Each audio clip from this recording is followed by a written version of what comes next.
और अब की बार संसद में मोदी की हुंकार, विपक्ष पर जोरदार प्रहार। कांग्रेस के लोगों ने नया नया मोटर मैकेनिक का काम सीखा है। मैं देख रहा हूँ अलायंस का ही अलाइनमेंट बिगड़ गया। पीएम मोदी का सफर, 24 में फिर सरकार। हमारी सरकार का तीसरा टर्म दूर नहीं है। 10 साल 10 प्रण, फिर चुनावी रण। एनडीए को तो 400 पार कर पाई रहेगा, लेकिन भारतीय जनता पार्टी को 370 सीट अवश्य देगा।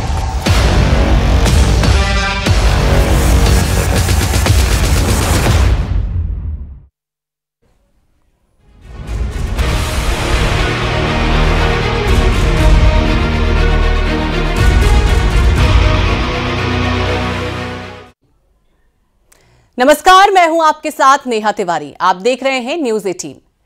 आज बात मोदी सरकार के 10 साल के कार्यकाल की। 10 साल में मोदी सरकार ने कड़े और बड़े फैसले लिए जो अब तक नहीं लिए गए। वो मुद्दे जिन पर साल दर साल सिर्फ और सिर्फ सियासत होती थी, एक एक कर मोदी सरकार ने 10 साल में 10 प्रण पूरे किए।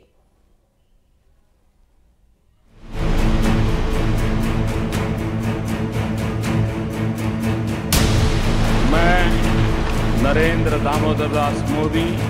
नया सफर था, नई चुनौतियां थी।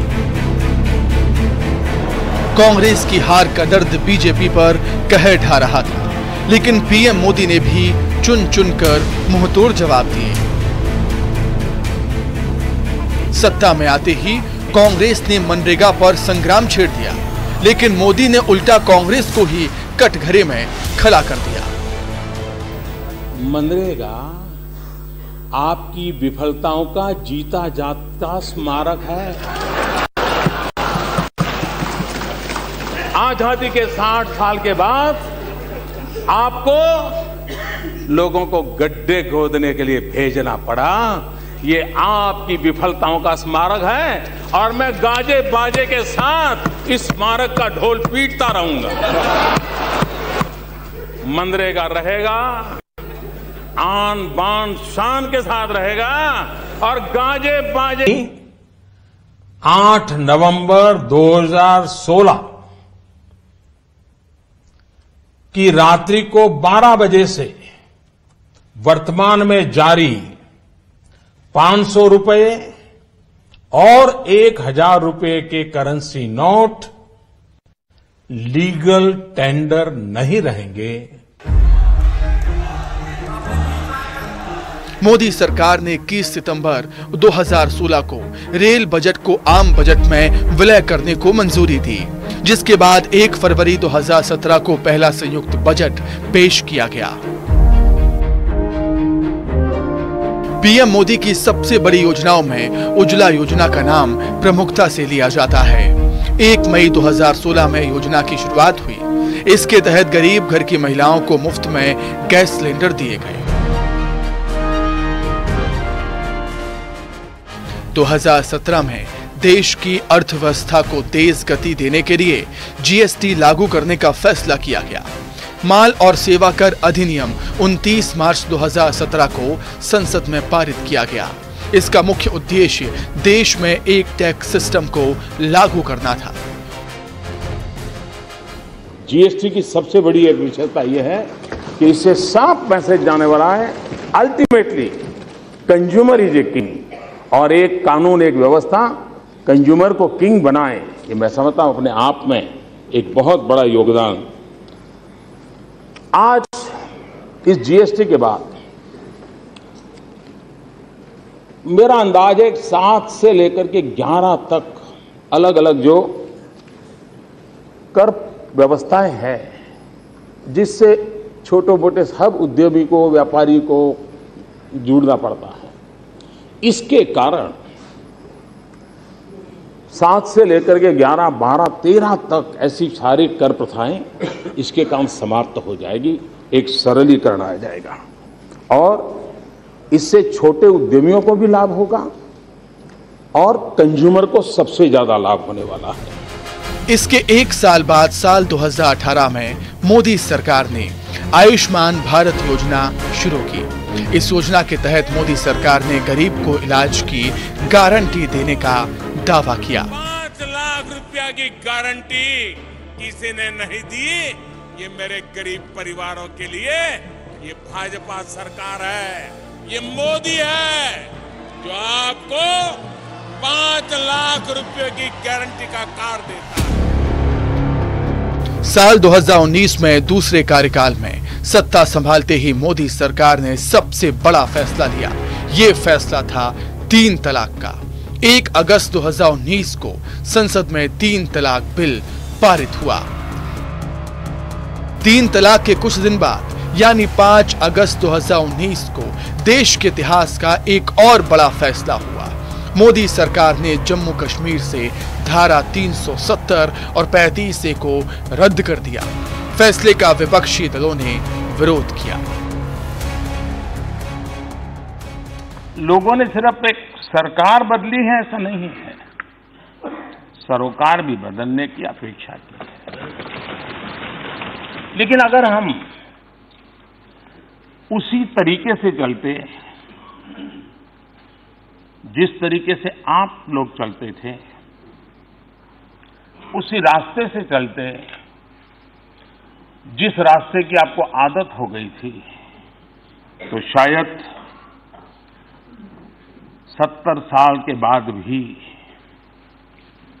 इस देश में से आर्टिकल 370 नहीं हटा। आप ही के तौर तरीके से चलते तो मुस्लिम बहनों को 3 तलाक की तलवार आज भी डराती रहती। साल 2020 की शुरुआत में कोरोना महामारी देश के सामने बड़ी चुनौती बनकर आई। अचानक देश में हुए लॉकडाउन ने लोगों में डर पैदा कर दिया।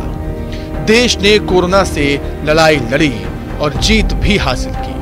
भारत ने पहली बार बहुत कम समय में खुद की वैक्सीन बनाई। संकट काल में भारत ने मुफ्त वैक्सीन देकर दुनिया के कई देशों की मदद भी की। इस कोरोना काल में मेड इन इंडिया वैक्सीन तैयार हुई। भारत ने दुनिया का सबसे बड़ा वैक्सीनेशन अभियान चलाया और इतना ही नहीं, अपने करोड़ों नागरिकों को मुफ्त वैक्सीन के टीके लगाए। इतना ही नहीं, 150 से ज्यादा देशों को इस संकट के समय हमने जहां जरूरत थी वहां दवाई पहुंचाई, जहां जरूरत थी वहां वैक्सीन पहुंचाई। और आज विश्व के कई देश हैं जो भारत के विषय में इस बात पर बड़े गौरव से विश्व के मंच पर धन्यवाद करते हैं। सालों से राम मंदिर पर अदालतों में लड़ाई लड़ी जा रही थी, लेकिन सुप्रीम कोर्ट के फैसले राम आदरणीय अध्यक्ष जी, भगवान राम न सिर्फ अपने घर लौटे बल्कि एक ऐसे मंदिर का निर्माण हुआ जो भारत की महान सांस्कृतिक परंपरा को नई ऊर्जा देता रहेगा। कुल मिलाकर बीते 10 साल में मोदी सरकार ने कई बड़े फैसले लिए हैं। ये वो फैसले थे जो आजादी के बाद से कोई नहीं ले पाया। Bureau report, news 18।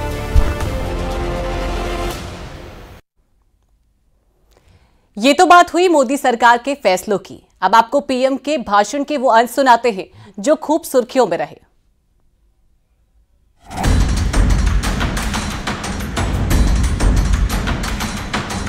मोदी सरकार ने बड़े और कड़े फैसले लिए। विपक्ष का हंगामा रहा तो सरकार का तीखा प्रहार भी हुआ। संसद में कई बार पीएम मोदी ने विपक्ष को घेरा। पूर्व प्रधानमंत्री पंडित जवाहरलाल नेहरू पर हमला भी बोला तो कांग्रेस तिलमिला गई। किसी कार्यक्रम में अगर नेहरू जी के नाम का उल्लेख नहीं हुआ तो कुछ लोगों के बाल खड़े हो जाते हैं, उनका लहू एकदम गर्म हो जाता है कि नेहरू जी का नाम क्यों नहीं दिया। आदरणीय सभापति जी, मैं बहुत आश्चर्य होता है कि चलो भाई, हमसे कभी छूट जाता होगा नेहरू जी का नाम, और छूट जाता होता होगा हम ठीक भी कर लेंगे क्योंकि वो देश के पहले प्रधानमंत्री थे। लेकिन मुझे ये समझ नहीं आता है कि उनकी पीढ़ी का कोई व्यक्ति नेहरू सरनेम रखने से डरता क्यों है। क्या शर्मिंदगी है नेहरू सरनेम रखने से, क्या शर्मिंदगी है। इतना बड़ा महान व्यक्तित्व अगर आपको मंजूर नहीं है, परिवार को मंजूर नहीं है, और हमारा हिसाब मांगते रहते हो। आर्टिकल 356 पर पीएम मोदी ने संसद में कांग्रेस को जमकर घेरा। पीएम ने कहा, चुनी हुई सरकारों को गिराने का काम बार बार किया गया। वो कौन पार्टी थी, वो लोग कौन सत्ता में बैठे थे जिन्होंने आर्टिकल 356 का सबसे ज्यादा दुरुपयोग किया।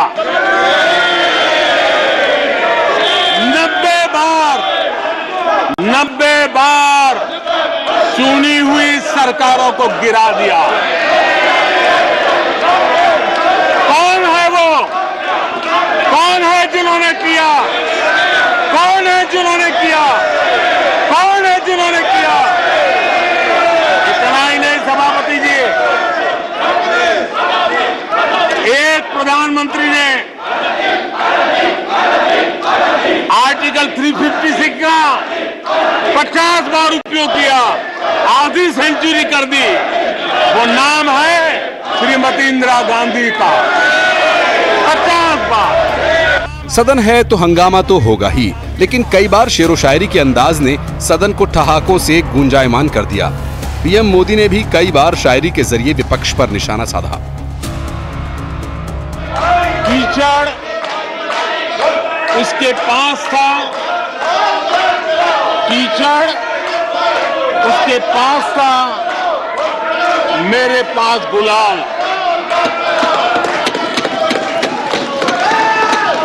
कीचड़ उसके पास था, मेरे पास गुलाल। जो भी जिसके पास था उसने दिया उछाल।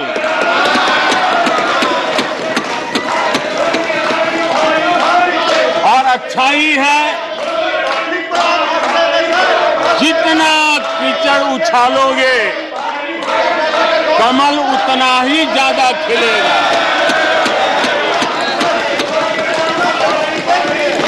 और इसलिए कमल खिलाने में आपका प्रत्यक्ष परोक्ष। पीएम मोदी ने पूर्व प्रधानमंत्री मनमोहन सिंह की तारीफ भी की। पीएम मोदी ने कहा कि मनमोहन सिंह के योगदान को देश हमेशा याद रखेगा। जिस प्रकार से उन्होंने इस सदन का मार्गदर्शन किया है, देश का मार्गदर्शन किया है, वो हमेशा हमेशा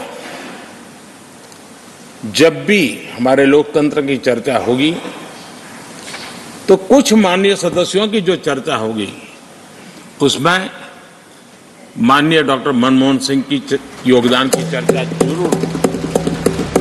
देश में परिवारवाद पर सियासत भी खूब गर्माती है, लेकिन संसद में पीएम मोदी ने इस बार परिवारवाद पर कांग्रेस समेत विपक्षी दलों की क्लास लगा दी। ऐसा हमला बोला कि विपक्ष दंग रह गया। हमारे साथ, आपके साथ मेरा विषय नहीं है। देश के लोकतंत्र के लिए परिवारवादी राजनीति, पारिवारिक पार्टियों की राजनीति, ये हम सबकी चिंता का विषय होना चाहिए। और इसलिए मैं किसी परिवार के दो लोग अगर प्रगति करते हैं उसको तो मैं स्वागत करूंगा। 10 लोग प्रगति करें, मैं स्वागत करूंगा। देश में जितनी नई पीढ़ी अच्छे लोग आए, स्वागत योग्य है। सवाल यह है कि परिवार ही पार्टियां चलाती है, इस साल लोकसभा चुनाव होने हैं। मोदी सरकार को रोकने के लिए विपक्षी दलों ने महागठबंधन तैयार किया है, लेकिन पीएम मोदी ने कहा कि विपक्ष ने अलायंस तो कर लिया, लेकिन उसका अलाइनमेंट सही नहीं हो पाया है। कांग्रेस के लोगों ने नया मोटर मैकेनिक का काम सीखा है और इसलिए अलाइनमेंट क्या होता है उसका ज्ञान तो हो गया होगा, लेकिन मैं देख रहा हूं अलायंस का ही अलाइनमेंट बिगड़ गया। इस दावे के साथ ही पीएम मोदी ने एक और बड़ा दावा किया। पीएम मोदी ने संसद में कहा कि अब की बार फिर से एनडीए की सरकार आएगी, यानी मोदी 3.0।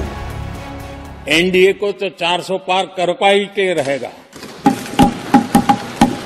लेकिन भारतीय जनता पार्टी को 370 सीट अवश्य देगा। संसद हो या फिर चुनावी रण, पीएम मोदी ने विपक्ष को पिछले 10 साल में जमकर धोया। शब्दों के ताने बाने ने पीएम मोदी को जनता से सीधा जोड़ दिया है।